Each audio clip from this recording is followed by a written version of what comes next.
stock profiles are at the top. These are simply sample templates that are available for you to preview or to use as a printer for profile. Once you click on a Use Printer Profile, it will then put your printer profile down in your printer profiles. So here you can see all the printer profiles that we currently have, and you will notice we have 2 pages of them. Printer profiles, you can search, filter by locations, and also by size. So to not use any of the above templates that are available to you, you can add a printer profile, or you can use one of the above. So we're going to use a 2x6 grab and go. We're going to use this printer profile since it looks like it has a lot of the information that we want on our label.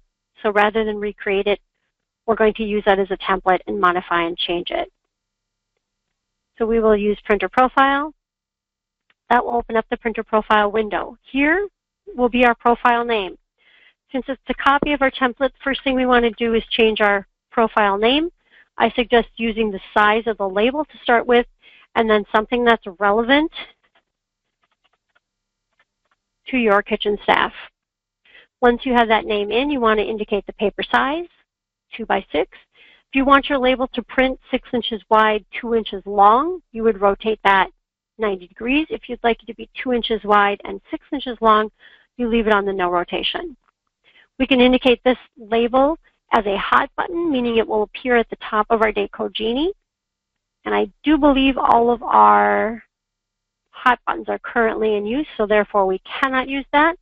It tells you what this hot button is set up to, so if we wanted to change that, we could go into this printer profile and delete it. Then we go down and indicate the location that this printer profile is going to print for. We're going to have access for all locations. If we didn't want that, we could simply add a location by making our selection here, just like we did in the other pages.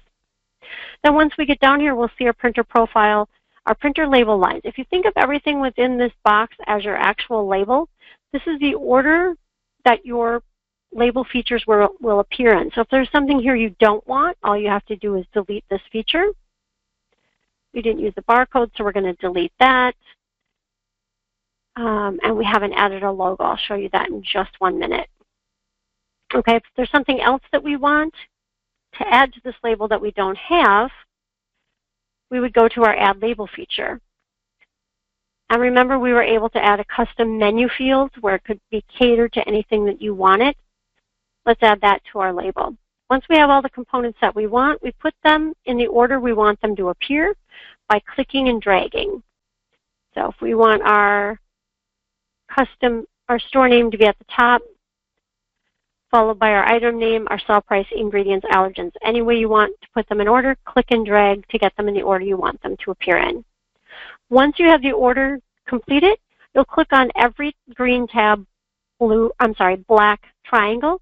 That will open a drop-down with the different information that you can change for that feature. So for instance, position. We can change our position. We can use font size or height. Font size. And then here we indicate our font size. If we're using height, then we indicate our height here, and we remove our font size. We can also have a minimum text size. So if we're going to use a height of our store name, that's going to be 1/4 of an inch wide. We want our minimum text size to be 35. If it can go bigger, we want that. And our max lines of 2 and bold. So once you've completed all of that information for every line, you can go back and select a menu item to preview to see how your label looks. Now if we look at this and say, wow, we need a little bit more space between our ingredients and allergens, it looks a little tight, we would scroll back up to the top. We would add a label feature of custom text. This custom text, not our custom menu text. We want to add a custom text. What the custom text does is allows you to move it wherever you want.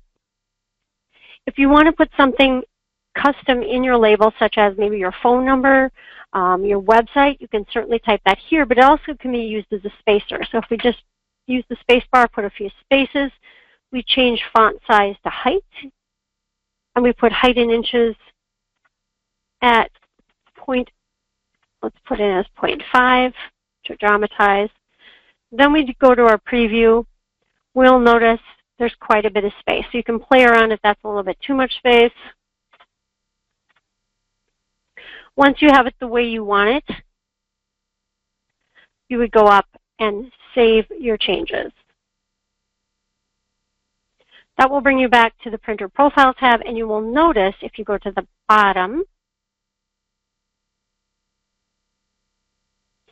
that our 2x6 Test 6/8 label is right here. So we don't need to go back and use another Printer Profile. If we need to make any changes to this label, we simply click on the Edit, and we can then make our changes, save them, and our Printer Profile is there, and it is ready to go.